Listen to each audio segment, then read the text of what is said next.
همینان عزیزم، هموطنانم، روح الله زم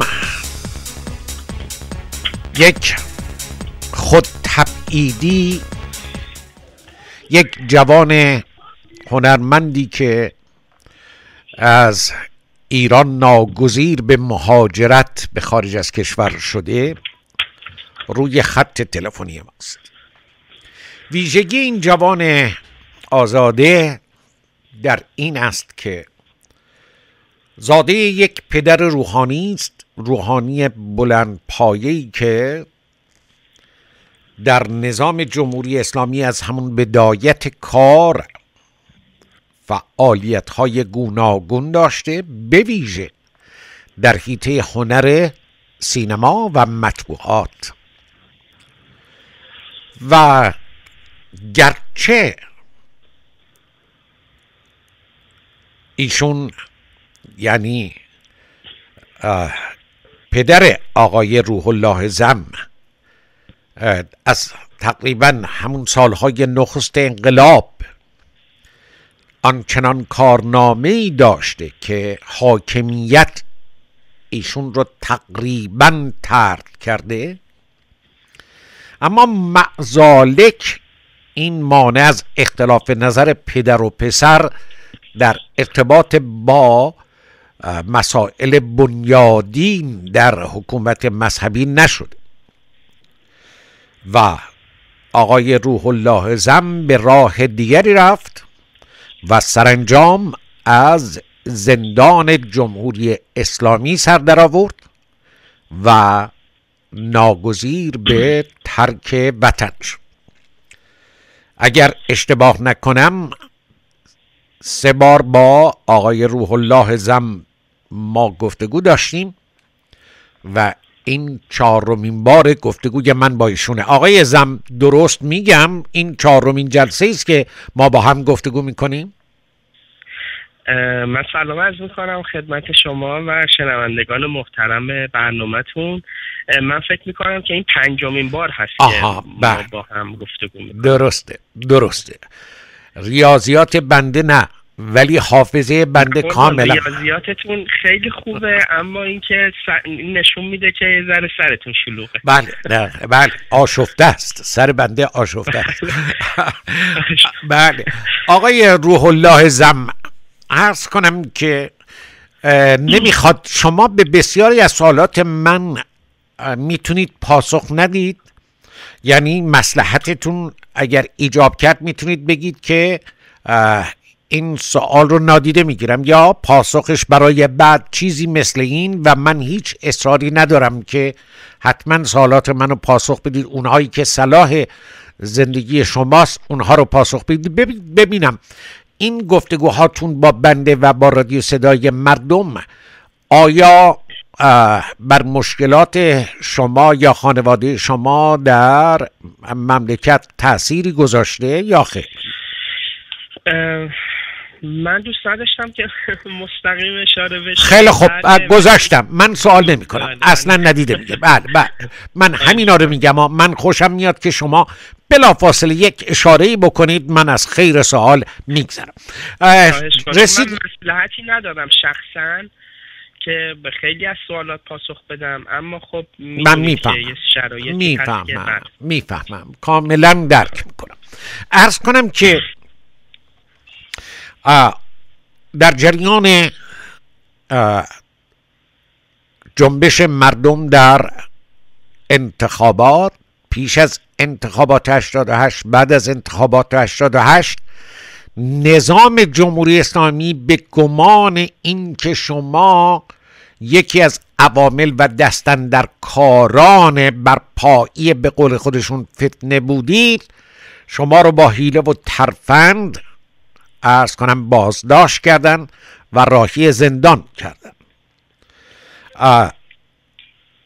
البته شما پیش از اینکه گرفتار زندان جمهوری اسلامی بشید، اگر اشتباه نکنم با کانونهای عرض کنم که اصلاح طلبان با عرض کنم فعالیت‌های هاشمی رفسنجانی و خانواده‌اش با فعالیت‌های آقایان موسوی و کروبی و خاتمی به نوعی همکاری داشتید، در ارتباط بودید و اگر مستقیما در فعالیت‌های مربوط به تظاهرات شرکت نداشتید، این خیلی هم بیجان نبود که شما با اهالی فتنه حشر و نشری داشتید. درست میگم؟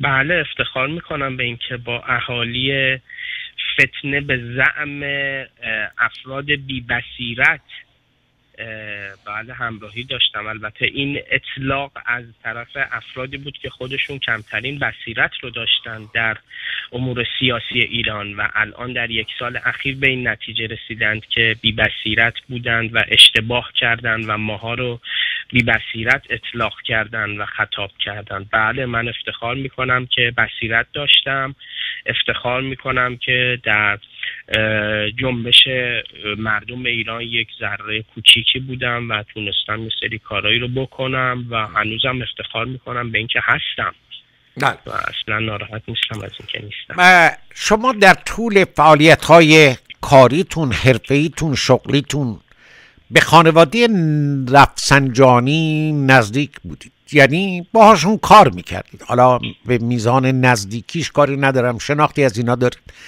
آیا در مورد همکاری و همراهی با این خانواده و این فعالیت‌ها و حوزه فعالیت‌های هاشمی رفسنجانی هیچ جای پشیمانی می‌بینید؟ ببینید، من همکاریم با آقای هاشمی، یعنی در حقیقت با آقای مهدی هاشمی بود. در سال 79 من یه سمتی داشتم تو باشگاه پرسپولیس، اون زمان که زمان آقای محلوجی و اینها که درگیری شد، یه سمت کوچیکی داشتم اونجا و یه مشاوره هایی رو در حقیقت میدادم اونجا و در همون زمان توی امور مربوط به نمایشگاه‌های داخلی و خارجی یه کمی فعالیت داشتم. تو نمایشگاه مهرجان دبی بود، دهکده ایران و چند تا نمایشگاه برگزار کرده بودم در محیط زیست و فروش محصولات فرهنگی هنری در حقیقت و اینها و اونجا شد باعث آشنایی من با آقای هاشمی. ما قبلش با هم هیچ گونه آشنایی نداشتیم و من هیچ گونه آشنایی با خانواده آقای هاشمی نداشتم و در سال 79 طبق برنامه پنجم توسعه اقتصادی سیاسی فرهنگی کشور که در مجلس و مجمع تشخیص مصلحت نظام تصویب شده بود، برای تأسیس سازمان بهینه‌سازی مصرف سوخت اقدام کردند و 6 ماه از تأسیس این سازمان گذشته بود که آقای مهدی هاشمی از طرف، یعنی با یک واسطه از طرف یکی از دوستان پدرم، پیغام داده بود که ما میخوایم کادر مدیریتی این سازمان رو بچینیم و احتیاج داریم به نیروهایی که حالا بالاخره مورد تایید هستن و مورد وثوق هستند. من با پدرم یک صحبت کوچولوی ایشون با من کرد و از طرف اون واسطه‌ای که دوست پدرم بود و فرد محترمی هم بود درخواست کردن که من پست ریاست روابط عمومی سازمان رو بپذیرم. خب من اون موقع سنم خیلی کم بود، یعنی فکر میکنم 21 سالم بود، اما چون ارتباطاتم بسیار گسترده بود و اینکه در حقیقت خیلی افرادی رو میشناختم که اینها میتونستن در جهت پیشبرد اهداف ستادی و صفی اون سازمان همراهی بکنند، خیلی مورد توجه آقای هاشمی و سایر مدیران اون سازمان بودم. اما بعدها در سال 81 بود یا 82 بود، 1-2 سال بود که من اونجا کار کرده بودم، یه سری اختلافات سلیقه‌ای و در پاره موارد اداری رو با ایشون مورد اختلاف پیدا کردم و خودخواسته از اونجا استعفا دادم، با اینکه خب در اون زمان فردی، حالا شاید از نظر سنی بخواید هم حساب بکنیم و از نظر پوزیسیون در حقیقت افرادی بودند که خیلی دوست داشتن در اون موقعیت و اون جایگاه و اون مقام و اینها بودند. اما خب من همواره در کارام اصولم برام خیلی مهمتر بوده تا مصالحم. اگر میخواستم مصالحم رو بپذیرن طبیعتاً باید میموندم اونجا و کار میکردم و میتونستم که بر خیلی چیزها چشم بذارم و نبینم، گرچه عمده‌اش برمیگرده به سلیقه شخصی و سلیقه اداری و اینها. اما الان که نگاه میکنم میبینم که چقدر خوب شد که یعنی این قضیه مختص الان و امسال و اینها نمیشه. از سال 87 88 به این نتیجه رسیدم که خیلی خوب شد که من اون سال 81 از اونجا استعفا دادم و اومدم بیرون، چه اینکه بعد از من آقای حمزه کرمی رئیس روابط عمومی اون سازمان شد و خب خیلی مشکلات برای ایشون پیش اومد. حالا چرا شما فکر کردید خوب شد آمدید؟ چه مسئله بود که الان موجب شادمانی شماست و اون موقع موجب شادمانی شما شد؟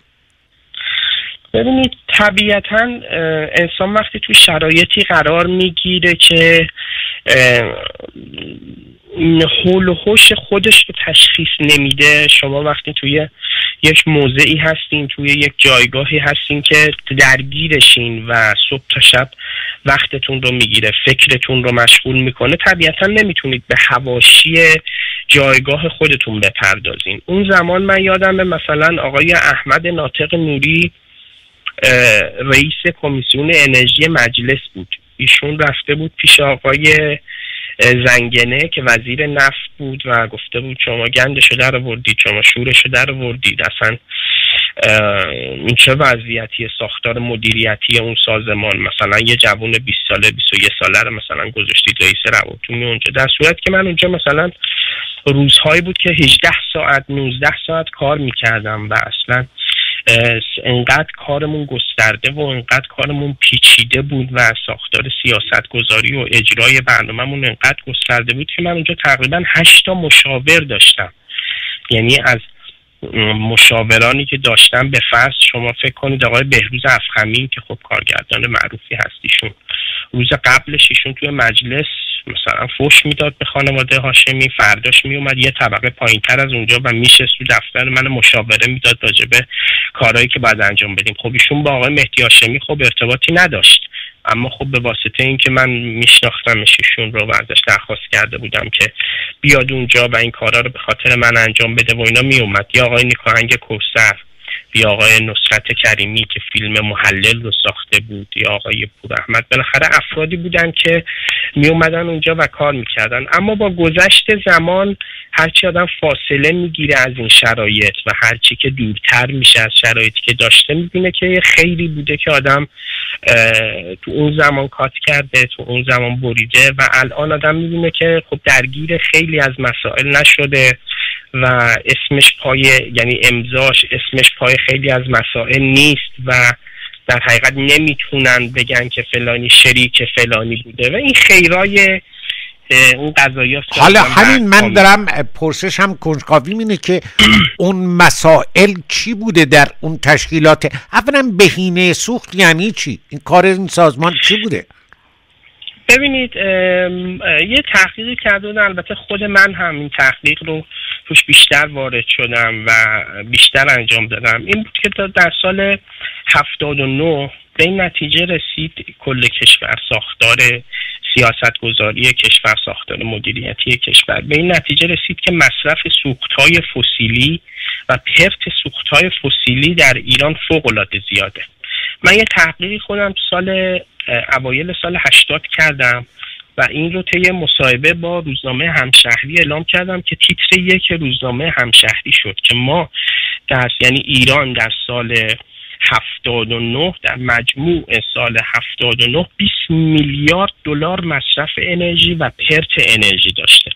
این پرت انرژی در بخش ساختمان بود، در بخش عرضم به حضورتون که حمل و نقل بود، در بخش صنعت بود، پرت انرژی مربوط به پالایشگاه‌های کشور، فرسودگی صنایع و اینها، همه اینها در مجموع در سال 79 20 میلیارد دلار پرت داشت که بخش مدیریتی کشور تصمیم گرفت که بیاد این پرت رو پوشش بده و این مصرف رو سازماندهی بکنه و ساماندهی بکنه. در حقیقت در بخش حمل و نقل به این نتیجه رسیدن که بنزین و سوخت‌هایی که در حقیقت از نفت انشقاق پیدا میکنه در کوتاه مدت میتونه که برای کشور خیلی هزینه‌های سنگینی داشته باشه. یعنی وقتی در سال 79 یه دفعه در طول سال 79 20 میلیارد دلار میشه مصرف انرژی کشور، همون رقم اگر جلوگیری نمیشد در سال 81 به حدود 40 میلیارد دلار میرسید که کشور باید هزینه میداد برای این کار. اما اومدن توی بخش جایگزینی سوخت، ما دو بخش داشتیم، یکی بهینه‌سازی مصرف سوخت داشتیم، یکی بخش جایگزینی سوخت داشتیم. در بخش بهینه‌سازی اومدیم برنامه‌های اجرا شد توی سازمان و از صنایع و بخش‌های حمایت شد که اینها وضع موجودشون رو بهینه بکنند. یعنی اگر قرار ساختمانی ساخته بشه توی کشور، به فرض یه مبحثی بود، در حقیقت بهش میگفتیم مبحث 13 قانون مقررات ملی که می اومد برای مهندسین ناظر ساختمان، برای شهرداری ها در حقیقت دولت سیاست گذاری میکرد که ساختمونی که داره ساخته میشه از بیس مهندسین ناظر نظارت بکنن که این ساختمون شیشه دو جداره به فرض مثلا داشته باشه، عایق پشم شیشه داشته باشه که از پرت انرژی منزل یا ساختمون اداری به بیرون جلوگیری بکنه. من کاملا من برای که میخوام زود به یه نتیجه برسیم، من کاملا از وضعیت بهینه‌سازی، حالا کاملا جلوگیری از اسراف بیمورد در مورد مصرف سوخت و بالا بردن کیفیت استفاده از انرژی در مملکت اومدن این سازمان رو خواستن درست کنن. حالا من میخوام ببینم که نقش یک کاریکاتوریست مثل نیکاهنگ کوثر، یه هنرپیشه مثل بهروز افخمی، یه دست‌اندرکار سینما مثل نصرت کریمی در این تشکیلات چی بوده که مورد مشورت قرار می گرفتن؟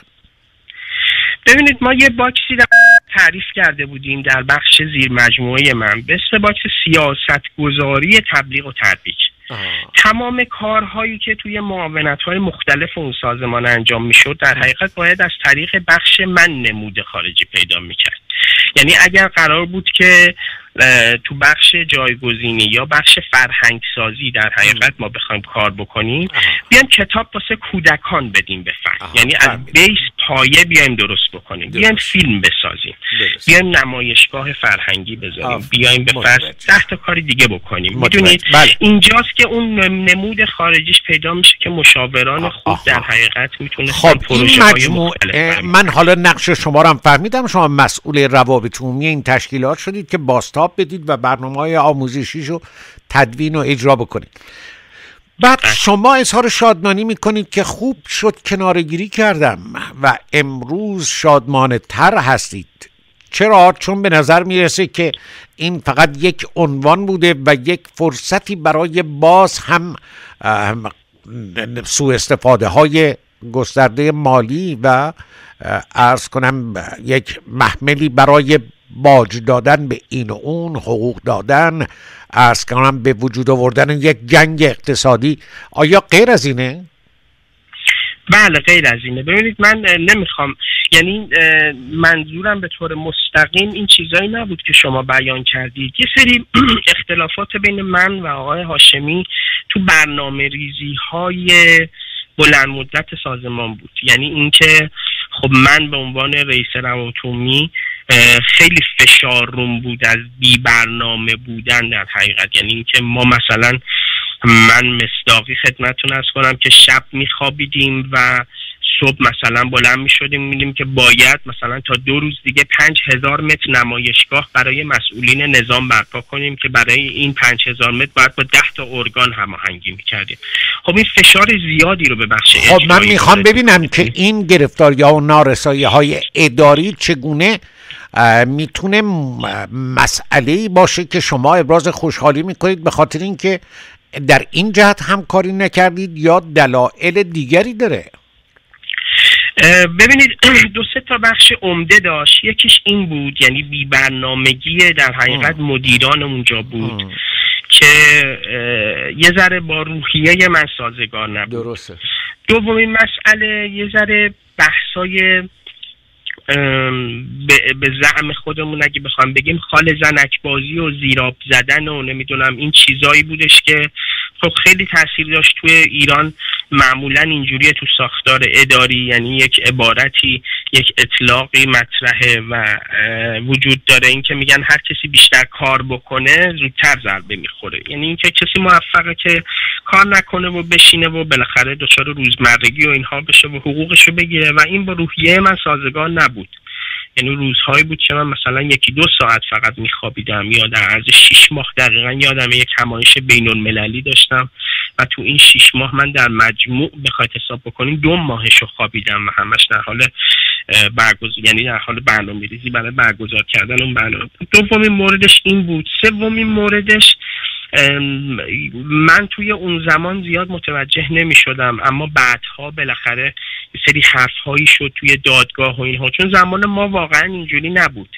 یعنی اگر که بحثی بود یا نکته‌ای بود و اینا، ما تمام برای هر کارمون مصوبه قانونی میگرفتیم. ما 4 تا بازرس داشتیم از مبادی مختلف کشور، بازرسان رسمی حکومت مثل سازمان بازرسی کل کشور، دیوان محاسبات کشور، حسابرسی خود شرکت نفت. یعنی اینها دقیقاً به ریال بودجه منم بودجه کمی نبود. در سال من اون زمان 10 میلیارد تومان بودجه داشتم، اما خب اینها نظارت میکردم. بعد از اینکه من خارج شدم از اونجا، گویا یه سری اتفاقاتی افتاده بود که من الان ابراز شادمانی میکنم از اینکه تو اون اتفاقات نبودم تا قبل از انتخابات سال 84. البته ادعا میکنند و این ادعا باید منتظر دادگاه آقای هاشمی بود ببینیم چقدر سند داره، چقدر مدرک داره، داکیومنتال در حقیقت، و اینکه بالاخره ادعا کردن اون سازمان حالا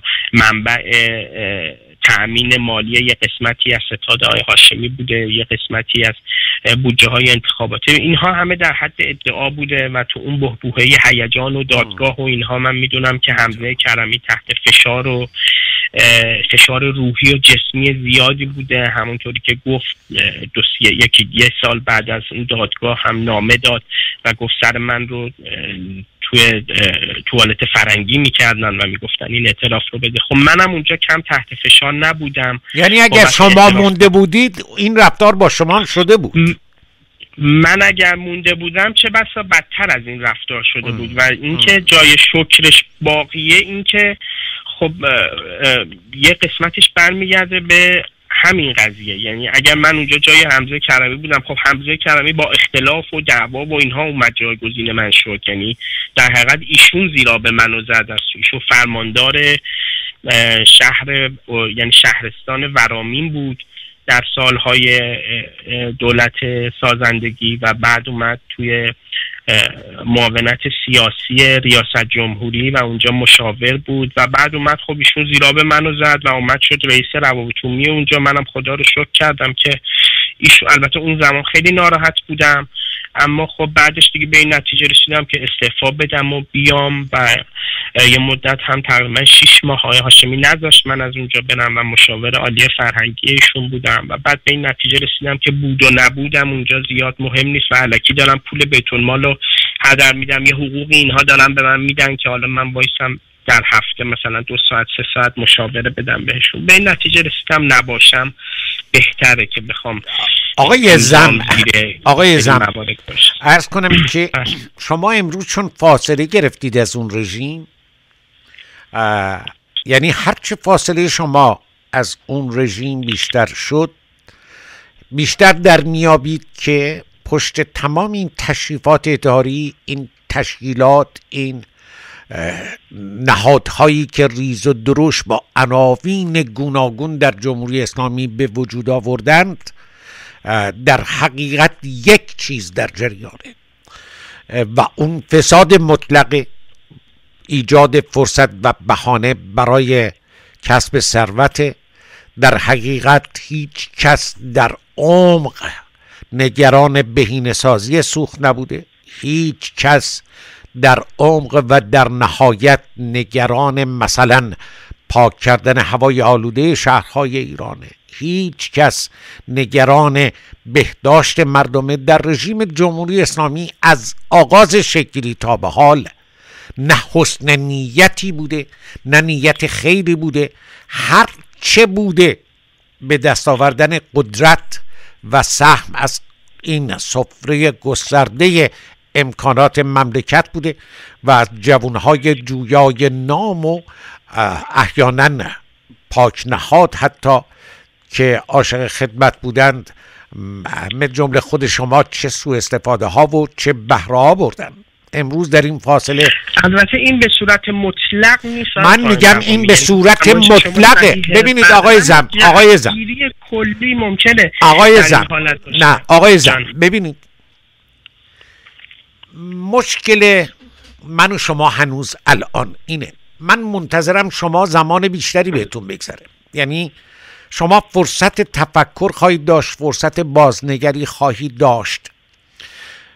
یک شعری هست یادم میره، میگه از چوب فلان هرگز، خلاصه از یک درختی که میوه به بار نمیاره نمیشه انتظار میوه داشت. از شجره خبیث و کثیفی مثل جمهوری اسلامی در هیچ زاویش، در هیچ شاخ و برگ و عرض کنم هیچ جای این شجره شما نمیتونید یک ثمر درست رو انتظار بکشید. جمهوری اسلامی تشکیل شد از یک مردان بیخبر تعصب زده تشنه قدرت انتقامجو با یک باورهای خرافی 1400 ساله که نمیشه انتظار داشت حتی با بکارگیری عناوین مدرن بخش ناچیزی از حسن نیت داشته باشن. اگر حتی یک کاری کردن، یک چیزی رو به وجود آوردن، 4 شاهراه کشیدن،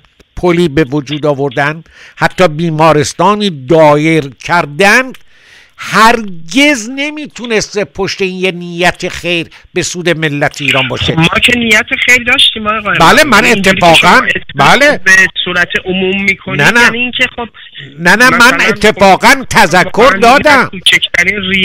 نه من میدونم، من اتفاقا آقای زم من اتفاقا گفتم جوانهای پاک با نیت پاکی مثل خود شما قربانی این حکومت شدید. شما، من وقتی این رو فتوای کلی میدم، من تمام چارچوب اصلی این حکومت، گردانندگان، اون فلسفه حکومتی، من اون اصل ولایت فقیه، جمهوری اسلامی، حکومت مذهبی رو زیر سوال میبرم، وگرنه میلیون ها آدم شریف شرافتمند بالاخره گوشه و کنار مملکت. من فکر کردم که من میگم خیلی اجزای کوچیک هستن که اینجا شرافتمندانه دارن کار میکنن، بله در جهت یک هدفی که در حقیقت شما فکر کنید مثلا یک جوان تازه از دانشگاه در آمده یه پزشک میفرستن مسئول بهداری یک شهرستان کوچک، به طور قطع و یقین و به احتمال بسیار زیاد اون پزشک جوون پاک میره اونجا که خدمتی بکنه، زندگیش هم بگذره، حقوقی بگیره. اما در حقیقت حالا ما در میابیم که در اساس برای جمهوری اسلامی مرگ و زنده بودن مردم اون شهر کمترین اهمیتی نداره. این کار رو میکنه چون باید بکنه، انتخابات به وجود میاره، چون میگه آقا این بخشی از حکومت‌های امروزینه، ما باید جلوی دهان افکار عمومی دنیا رو بگیریم، ما باید انتخابات داشته باشیم. اما کسی نباید باور کنه که این حکومت انتخاباتی داره، این حکومت وزارت نفت داره، این حکومت تشکیلات برنامه و بودجه داره. دیگه در حقیقت بله، آفرین و من دریغ میخورم. من نمیشه از مردمم گله داشت. ببینید ما الان تقریبا 4-5 میلیون خانواده، 4-5 میلیون نفر از اعضای خانواده ها مستقیم و غیر مستقیم بالاخره محتاج این حقوقی هستند که حکومت داره میده، محتاج این کاری هستند که دارن. از مردم نمیشه گله داشت، نمیشه با کارمند گفت شما اونجا حق نداری کار بکنی چون در راستای منافع. بالاخره مردم هم گرفتارن، تلفظی کار بکنه. نه اصلا من به شما میگم مخالفن. بله. آقا مقامی پریروز یکی از داخل سازمان تبلیغات با من تماس گرفت، حالا سازمان تبلیغات اسلامی اسمش، یعنی اینکه یک ساختار کاملا مذهبی، ساختار خشک متعصبه، یعنی از اول ساختار اینجا سنتی بوده، از سال 60 که آقای جنتی رئیس اینجا بود، تا بعد که آقای محمدی عراقی اومد، تا بعد که آقای خاموشی الان اومده، هم حجره‌ای مجتبی خامنه‌ای و بالاخره یار غار ایشون و یار حمام ایشون اومده اونجا. این ساختار سنتی بوده. از اونجا با من تماس گرفت و گفت ما توی اینجا بی‌صبرانه منتظر روشنگری های شما، نامه های شما، بالاخره آگاهی های شما و راجع به شما مدام داریم حرف میزنیم و راجع به شما فلان میکنیم، یعنی از داخل اون سازمان. ولی خب مجبورن، یعنی یک خانم محجبه چادری بود که حالا من فقط عکسشو میدیدم و میتونستم باهاش صحبت بکنم و اینها، یعنی میگفت خودمونم نمیدونیم چیکار بکنیم، یعنی خودمونم موندیم و اصلا رضایت هم نداریم، ولی خب چاره ای نداریم.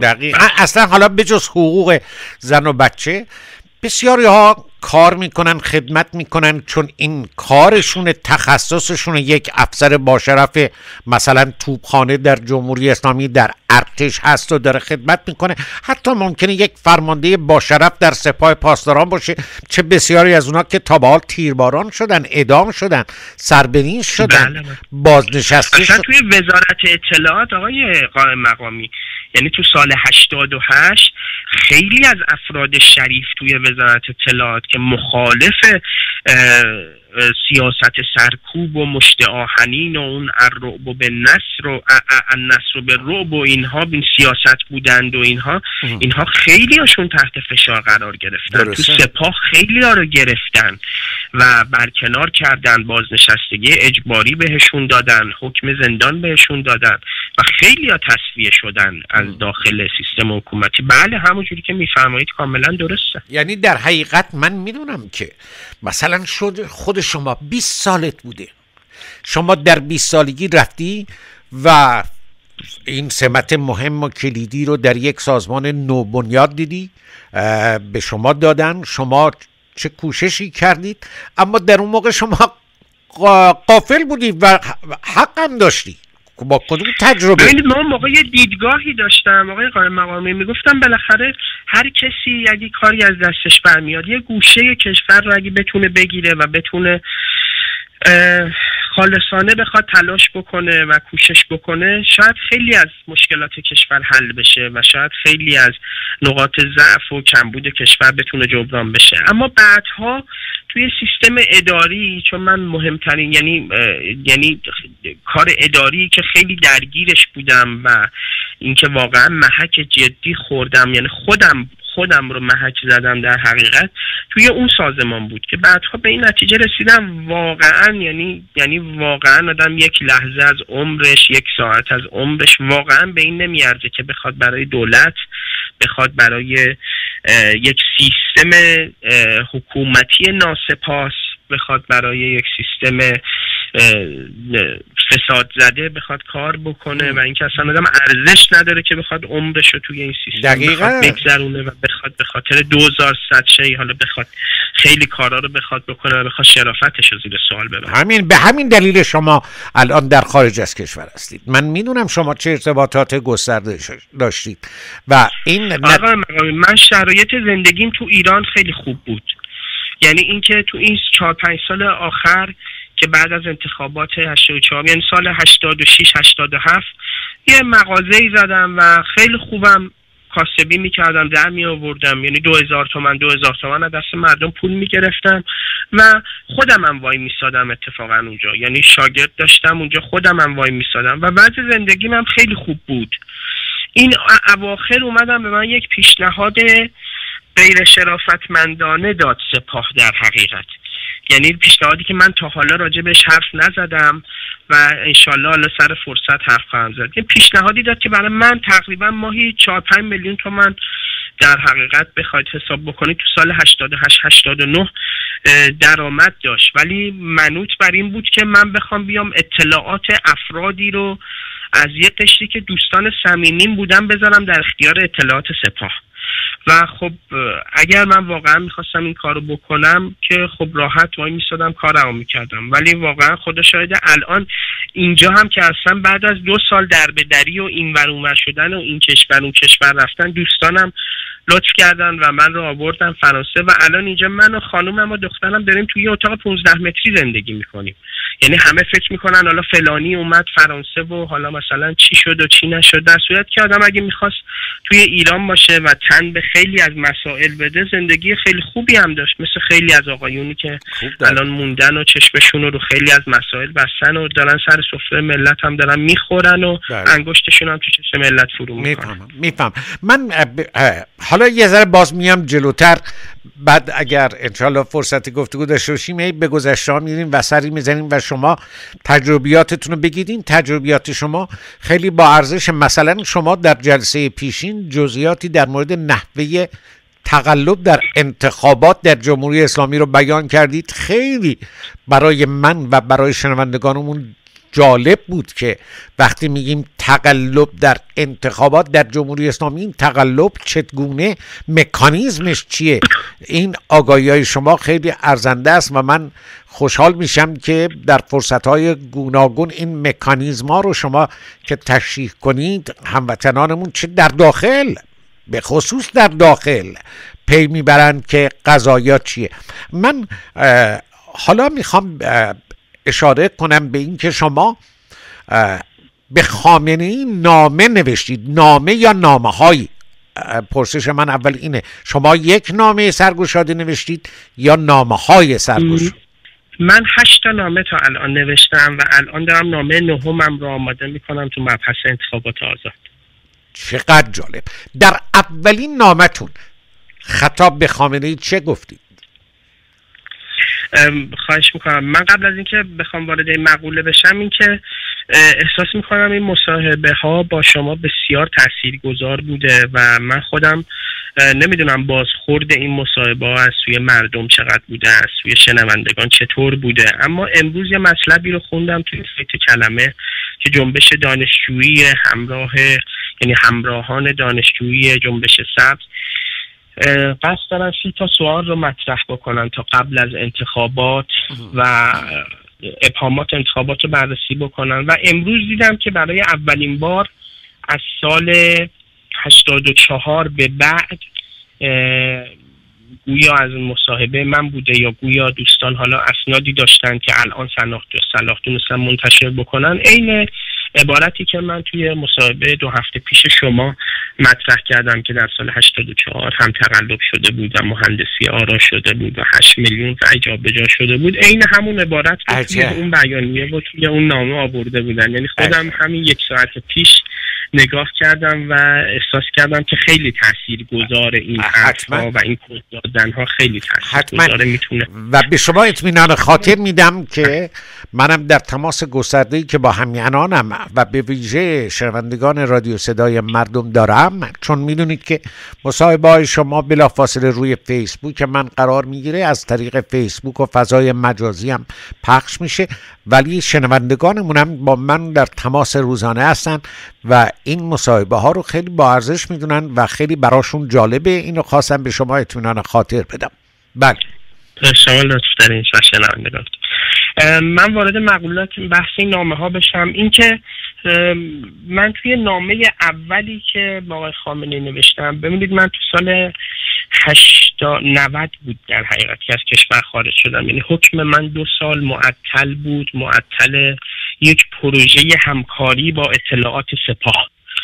اطلاعات سپاه برای اینکه حکم من رو تقلیل بده یا اینکه اصلا بازداشت من رو نادیده بگیرن و موارد اتهامی من رو کم بکنن یا تقلیل بدن، یک پروژه گسترده ای رو به من پیشنهاد دادن که قرار بود که من جای یک فرد مطرح سینمایی توی ایران که الان همه میشناسند ایشون با داره همکاری میکنه با حکومت، قرار بود که من رو جایگزین ایشون بکنن و یک سازمان فیلمسازی رو برای سپاه در حقیقت راه بندازیم با عناوین جنگ نرم و اینها که حالا مفصلا بهش میپردازم.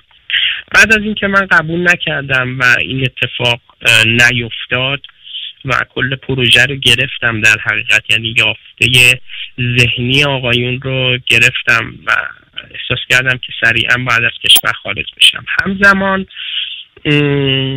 دفتر پدر من، دفتر سینمایی پدر من توی یوسف آباد که یک ساختمان اجاره‌ای بود و رهن کامل کرده بودن، توسط عناصر مشکوک که بعدها من تا هفته پیش متوجه شدم که در یک محفلی به من اطلاع دادن که یک محفلی یک سرداری که حالا اسم نمیبرم به 2 نفر از این بسیجی‌ها گفته بود که بریزید دفتر فلانی رو آتیش بزنیم. این دفتر رو آتیش زدن و یک خسارت خیلی هنگفتی خورد به پدر من. خب این ساختمان اجاره‌ای بود و تا سیم‌های داخلش سوخت و تمام دستگاه‌ها و اینها هم از بین رفت. حدود 2 میلیون قطعه CD و DVD و اینها کاملا در آتش سوخت و همزمان با اون اتفاق ساعت 3 شب بود که اونجا رو آتیش زدن. اینها مراجعه میکنن به مغازه من تو شهر ریس و من خدا رو شکر، حالا منم مغازم اجاره‌ای بود، خدا رو شکر اون شب یکی از شاگردای مغازم تو مغازه خوابیده بود که صبح ساعت 6-7 صبح به من زنگ میزنه و میگه که دیدم ساعت 3 شب 2 نفر با یه گالون بنزین در شیشه‌ای رو دارن تکون میدن و من پشت شدم گفتم چیه و کیه و اینا. یه دفعه اینا دیدن کسی تو مغازه فرار کردن و قرار بود اون شب همزمان هم مغازه من آتیش بزنن هم دفتر پدرم رو که یکیش رو موفق نشدن.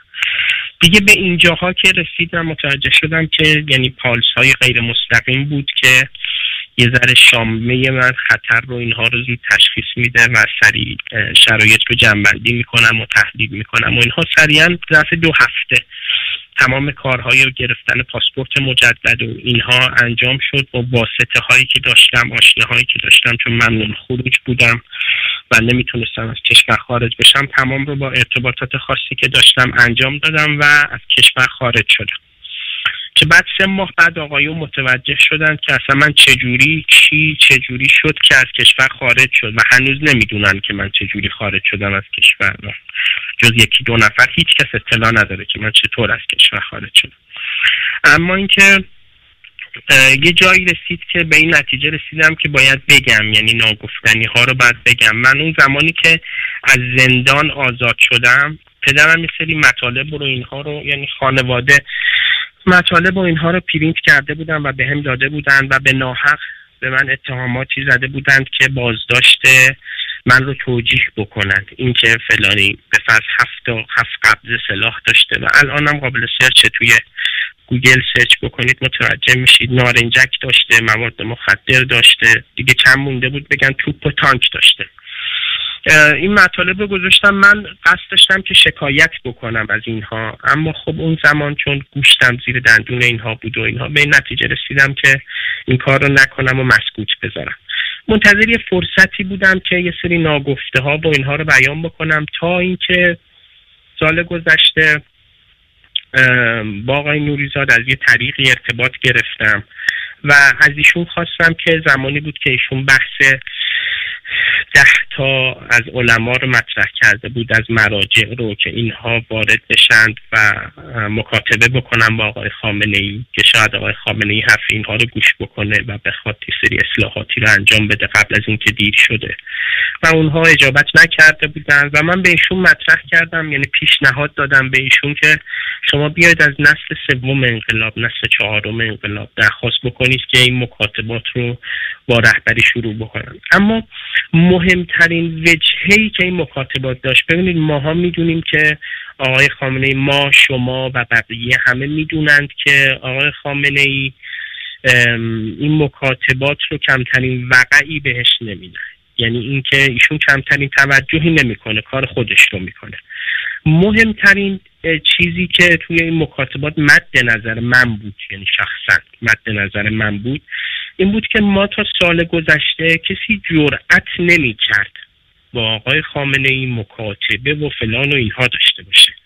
یعنی وقتی آقای نوریزاد شروع کردیم مکاتبات و اینها رو کرد، یعنی من خودم یه دفعه اصلا متعجب شدم که چطور مثلا میشه این کار رو کرد و فلان، چون فضا اصلا یه فضایی بود شما نبودید یه ذره توی این فضا داخل ایران. تا قبل از سال 88 واقعا نمیشد با آقای خامنه‌ای بگیم بالای چش شما ابروه، یعنی واقعا نمیشد از آقای خامنه‌ای بخواد شما انتقاد بکنید یا بخواید بالاخره ایشون رو به راهی هدایت بکنید یا بخواید اصلا بگین این کار شما غلطه و این چیزی که من میگم حالا یه ذره این پیشنهاد منم شما روش فکر کنین. یعنی فضایی نبود که کسی بخواد این فکر رو بکنه. یه ذره بعد از 88 خب خیلی جریانات ریخت و اینها. من یه نفر از توی داخل نظام به من اطلاع داد، یه نفری که مطلع بود و مشاهدات کافی داره ایشون، به من اطلاع داد که آقای خامنه‌ای مکاتبات شما رو شخصا میخونه، یعنی اینکه با واسطه و اینها چیز نمیکنه. یعنی چون میدونید این مکاتبات و اینها سریع تو انجام میشه، سریع تو بولتن‌های محرمانه و اینها میره. تو بولتن محرمانه هفتگی ارگان‌های مختلف تهیه میکنن برای مسئولین نظام که مسئولین دیگه حالا Your international credit balance has 1 minute left. عالیه 30 تا 40 تا روزنامه، 20 تا روزنامه و حالا مجله و فلان و اینها رو که فرصت نمیکنه بخونه.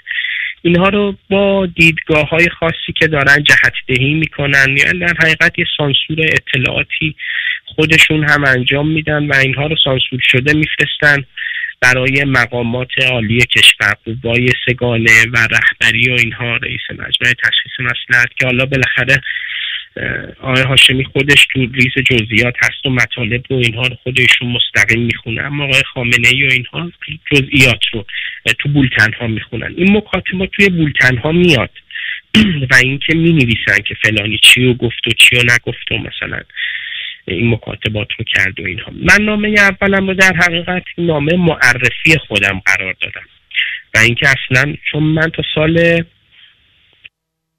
Your international call has terminated because your international credit balance has expired.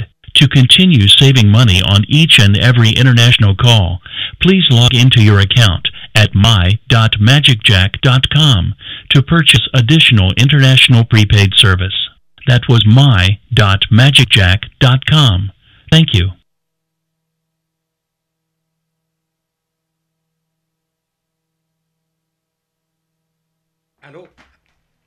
الو متاسفانه اجازه فهمید شنوندگان عزیز من 2 مرتبه کوشش کنم که ارتباطمون رو با آقای زن برقرار کنم.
خب خوشحالم که مجددا ارتباط اون رو برقرار کردید. آقای زن به گوش هستیم، ادامه بدید. خواهش میکنم. در رهبری حتی اینکه ملاقات هایی هم داشتم، حتی مثلا در حد 3-4 نفر شما حساب بکنین که پیش آقای خامنه‌ای میرفتیم تا اینکه توی جمع 20 نفره 30 نفره و یا اینکه یک جمع عمومی که عرضم به حضورتون حالا مردم یا اون کسایی که کارت دعوت میفرستادن یا بعضی مراسمات عمومی بود که مردم می اومدن و اینا میرفتم و خاطراتی هم دارم از اونجا. یعنی توی اون مکاتبه اول خب مستقیم اشاره نکردم، اما خب آقای خامنه‌ای مثلا من رو به یه عنوانی صدا میکرد، یه عنوانی که حتی مثلا من با ایشون یک بار حاضر جوابی هم کردم. خب من یه بچه 14-15 ساله بودم، 13-14 سالم بود و یک جای ایشون برای من یک عنوانی رو به کار برد جلوی 3 نفری که یکیشون وزیر بود، یکیشون رئیس دفترش بود، یکیشون آقای وحید بود اونجا و یه عبارتی رو ایشون برای من به کار برد که موجب خنده حاضران شد و من اونجا یک عبارتی جواب دادم به ایشون که موجب خنده حاضران شد و تعجب آقای خامنه‌ای رو در پی داشت و اینکه همه به من سیخونک می‌زدن که نه مثلا نگو فلان زشته، چرا این حرفو زدی به آقای خامنه‌ای، چرا فلان گفتی. خب من بعد اون رو یادآوری می‌کردم و اینکه بالاخره من همون آدمم، همون بچه‌ای که توی 10 سال 12 سال 15 سال پیش می اومد، حالا پیش شما بیشتر، الان من 34 سالمه، بخواید حساب بکنید بیشتر میشه، 20 سال پیش اینا می اومد پیش شما و شما مثلا یک جایی در گوشه یا آقایی مثلا گفتید که این بزرگ بشه چی میشه. خب من همون بچه‌ام، الان بزرگ شدم و اینکه میخوام یه سری حرفا رو خیلی شفاف و خیلی صادقانه به شما بزنم و محوریت نامه اول و دوم من این بود و اینکه نامه اول معرفیم بود، نامه دوم میذاره رفتم توی خاطرات نوجوانیم، دستگیری هایی که توسط انصار حزب الله و اینها داشتم، تعرضات خیابانی که به من شده بود و اینکه بالاخره ببینید حالا این بچه حالا یه ذره بزرگ شده و تو نوجوانی و جوانیش هم این صدمات رو دیده و این لطمات رو دیده و دیگه نامه سوم من دیگه رفت توی بحث درگیری ها و دستگیری من که خیلی گسترده مطرح شد، حتی BBC روش کار کرد و اینکه خیلی سر و صدا کرد و اینها. مشاهدات درون زندانم بود که میدونید خیلی چیزا رو نمیشه به قلم آورد و خیلی سخته که آدم بخواد یه سری حرفایی رو که راحت میزنه بخواد اینها رو به قلم بیاره و اینها. سعی کردم بذاره تصویر سازی کنم توی اون نامه ها، مشاهداتی که داشتم از شکنجه ها و افرادی که اونجا بودن شکنجه میشدن و بعد دیگه تا نامه در حقیقت فکر میکنم 5-6 به بحث های زندان و دستگیر شدگان و اینها، بحث شهدای کهریزک و اینها اختصاص داشت. اون 3 نفری که ادعا کردن توی کهریزک کشته شدند و اینکه خلافش، یعنی من مشاهداتی داشتم توی زندان اوین و بالاخره صداهایی رو میشنیدم، یه سری چیزایی رو میشنیدم که همزمان بود با شهادت اون 2-3 نفر، آقای کامرانی فر و آقای جوادی فر و کامرانی و یکی دیگه از عزیزان و اینکه اینها رو مطرح کردم تا دیگه نامه 6-7 هم دیگه مستقیم رفتم سراغ روش‌های حکومتی و شیوه‌های متناقض حکومتی در حقیقت. و نامه 7 هم فکر میکنم یا نامه 8 هم بود، اختصاص داشت به ملاقاتم با یکی از فرماندهان سپاه در ترکیه که ایشون رو من از قبل میشناختم و اینکه متوجه شده بود من ترکیه هم با من ارتباط گرفته بود. من فکر میکردم که یک دام حکومتیه در حقیقت و خیلی خطر کردم، به ریسک کردم و در حقیقت هر کسی بود نمیرفت سر قرار رو اینها، اما من دل زدم به دریا رفتم سر قرار و تو اون ملاقات متوجه شدم که واقعا یه چند تایی از سران سپاه واقعا معامله کردن آقای خامنه‌ای رو با نفر بعدی آقای خامنه‌ای یا سیستم جایگزین جمهوری اسلامی و از ایشون اجازه خواستم، گفتم من اجازه دارم که اینها حرفایی رو که زدید رو به صورت علنی بیان کنم. ایشون گفت اصلا من چون شما رو از بچگی میشناختم و اینها به این نتیجه رسیدم که این اطلاعات رو به شما بدم بهتره تا بخوام به کسی دیگه بدم و اینکه شما چون روند مکاتبه رو با رهبری به صورت منظم دارید انجام میدید و فرد حالا این عبارات رو ایشون میگفت دیگه، فرد مقبولی هستید و بالاخره داخل نظام خیلی ها رو قلم شما دارن میخونن و فلان و اینها رو ما داریم به شما میگیم که شما اطلاع بدید از طرف یک منبع ناشناخته، که بالاخره کسایی که میرن خارج از کشور و فرماندهان سپاهی که مسئول عملیات اقتصادی سپاه و وزارت و اینها هستن، تو معامله های خارجی و اینها سر یک سری چیزایی که برای بعد از جمهوری اسلامی ممکنه براشون دردسر بشه، مثل انتقال خانواده هاشون، مثل انتقال اموالشون، مثل انتقال دارایی هاشون و فلان و اینها، معامله کردند با کشورهایی که دوست دارن تصمیم گیرنده باشن توی این قضایا. البته من واضح باز نمی کنم چون ممکنه که بعداً ردیشون رو بگیرم و براشون مسئله ایجاد بشه، اما توی اون نامه هم به این اشاره کردم و برای یعنی در حقیقت سپاه رو دو بخش کردم، یک بخش سرداران و افراد مرفه و فربه و یعنی دزدان بیت المال در حقیقت و دزدان حق و حقوق مردم، و یک بخش میانی و پایینی در حقیقت اون افراد و درجه داران پایین و اون مرتبه و اینها که از نظر ساختار تشکیلاتی کاری نیستن توی این سازمان و بعضن که نه اغلب مخالف سرداران خودشون هستن، اما چون سیستم سازمانی هست در حقیقت همون گرفتاری های اجتماعی و خانوادگی که بعد از یه جای حقوق در بیارن و بالاخره یک پولی باید در بیارن برای زن و بچه‌شون و اینها، یک قسمت اونها رو مخاطب قرار دادم. و حالا مکاتبات بعدی هم هست، من تو برنامه‌ام هست که مرتب حد اکثر تا 2 ماه با آقای خامنه‌ای یه مکاتباتی رو داشته باشم و چیزهایی رو که به نظرم میرسه رو بگم، که آخر مکاتبه تقریبا 2 ماه پیش بوده و الان دارم به مکاتبه 9 دارم کار میکنم، یا 9 یا 10 فکر میکنم. آقای زم فکر میکنید تأثیر این نامه ها چیست؟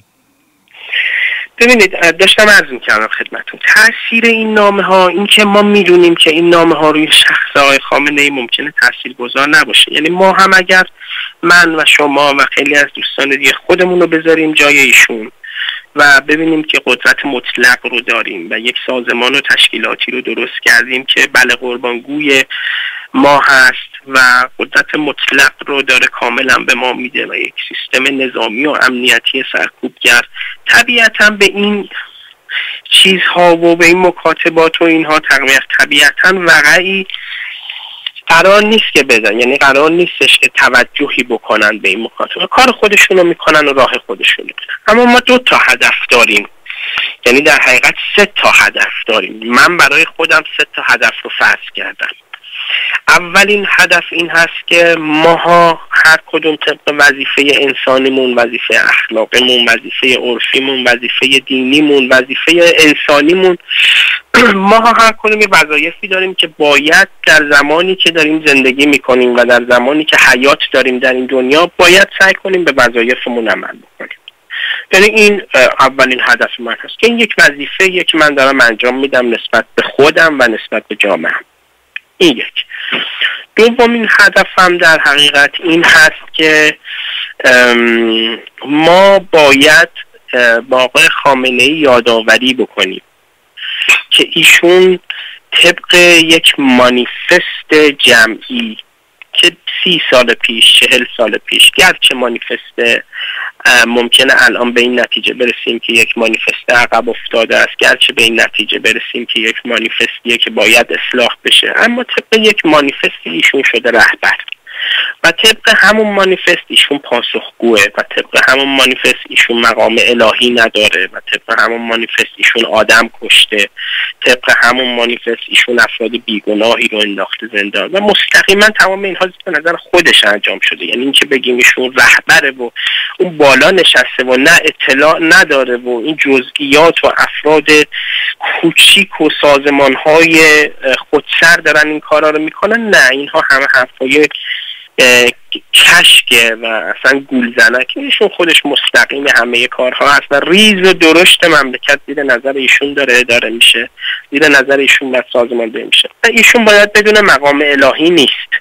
اینکه دور و بریای ایشون دارن در حقیقت هندونه جعفرآباد میدن زیر بغل ایشون و اینکه بالاخره شما مقام الهی هستی، از طرف خدا نازل شدی بر مردم، دیگه شما خودت امام 13می و امام زمان نمیخواد. من از این حرفا و اینا باید ایشون باور بکنه که یک مقام پاسخگوه. خب حالا ممکنه با این مکاتباتیشون باور نکنه، اما ما توی اذهان مردم، یعنی من توی اذهان مردم سعی دارم این کارو بکنم که آقا بالاخره شما باید از رهبر سوال کنید. درسته من خطر کردم، ریسک کردم، خیلی هم مورد تهدید واقع شدم، تخریب هم شدم، من توی فضای مجازی به شدت تخریب شدم. یعنی اینکه از من به عنوان جاسوس جمهوری اسلامی، از من به عنوان یک فردی که با سرویس های غربی و فلان و اینها چیزی یاد کردن و فلان و اینها، و اون اصلا اطلاق مستقیم، یعنی اصلا باجخواهی مستقیم بود از من.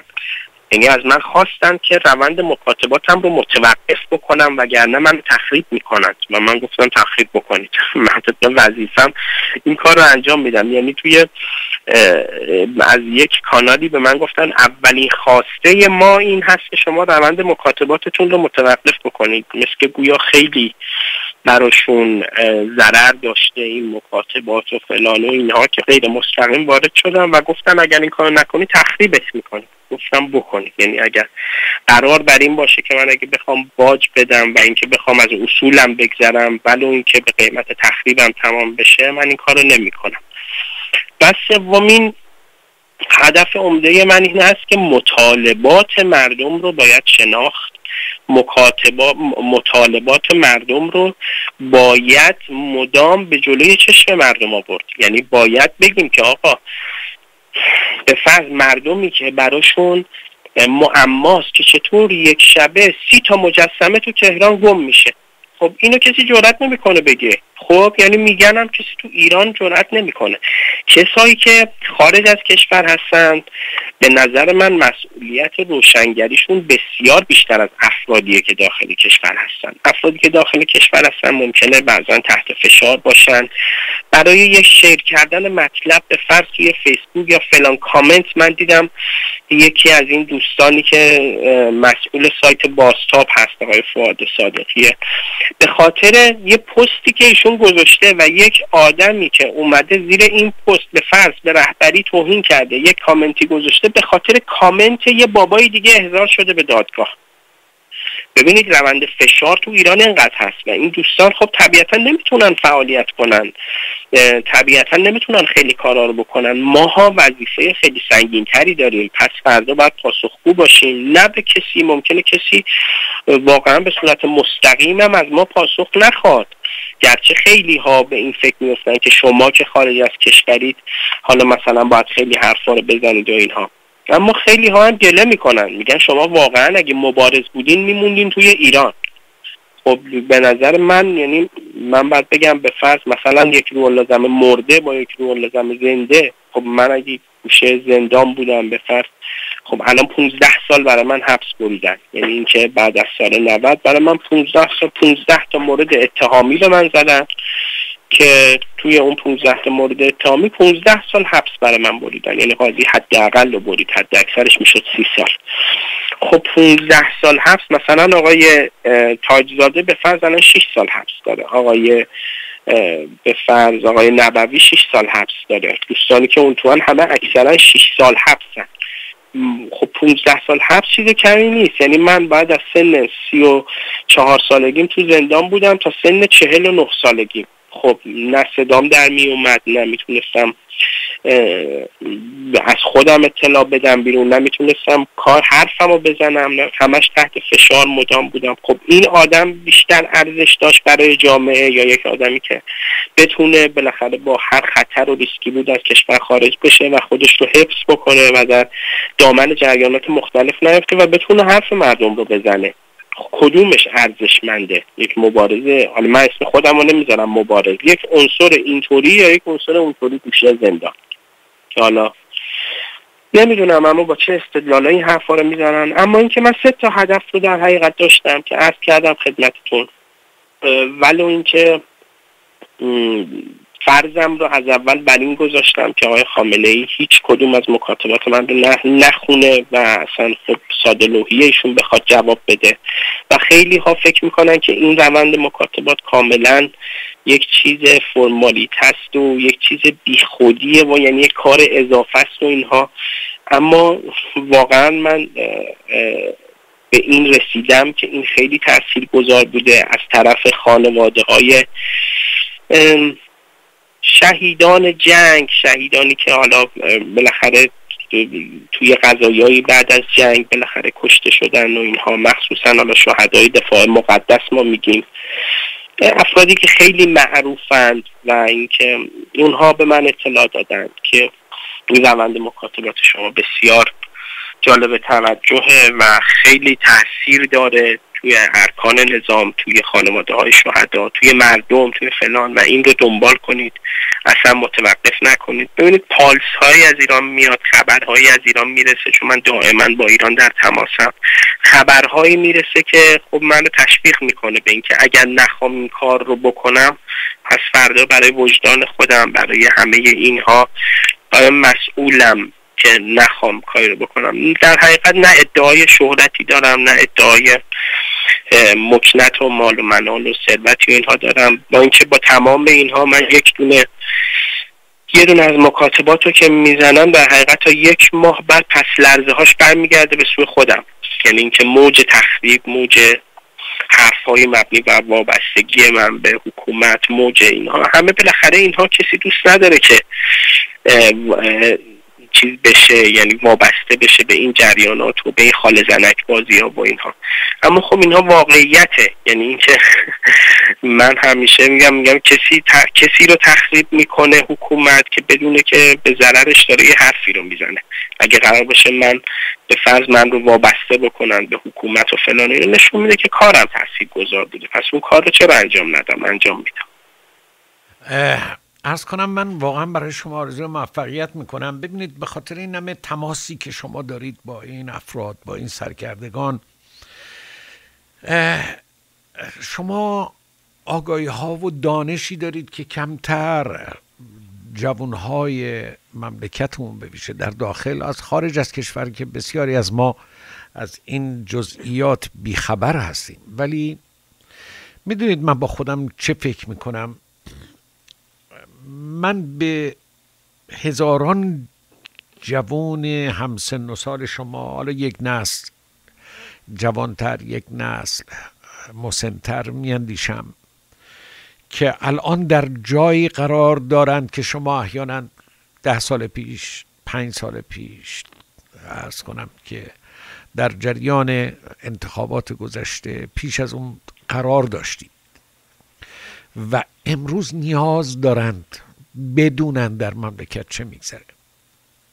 این خطر وجود داره که اونها ناخودآگاه در خدمت تداوم حکومتی باشن که بیرحم، فاسد، منحط، خرافه زده است، غارتگر و ایران بربادده. شما امروز رسالت سنگینی به عهده دارید. شما آمدید تا روشنگری کنید. شما خودتون به قول خودتون میدونید که نامه های شما به خامنه‌ای کمترین تأثیری نداره. خامنه‌ای نصیحت پذیر نیست. علی ابن ابی طالب در نهج البلاغه‌اش جایی گفته که اون موقعی که عرض کنم که کسانی که میخوان گناه بورزند و جرمها و معاصی کبیره، اسلامی حرف میزنم، معاصی کبیره انجام بدند، خداوند یا روزگار چشم و گوش آنها را میبنده. نه میبینند نه میشنوند. چشم دارند اما بصیرت ندارند. گوش دارند اما نمیشنوند. شنوایی ندارند. آفرین، شنوایی ندارند. آفرین. ولی ارزش نامه‌های شما نه برای اینه که خامنه احیانا تصمیمش عوض کنه، نه، برای بیدار کردن مردمه، جوان هاست، مزدورانه. عرض کنم اوناییست که آمدن یا عرض کنم ناگاهانه آب به آسیای دشمن میریزند. بنابراین این فرصت خیلی خوبی است که نصیب شما شده و امیدوارم، به خصوص من خیلی علاقه دارم که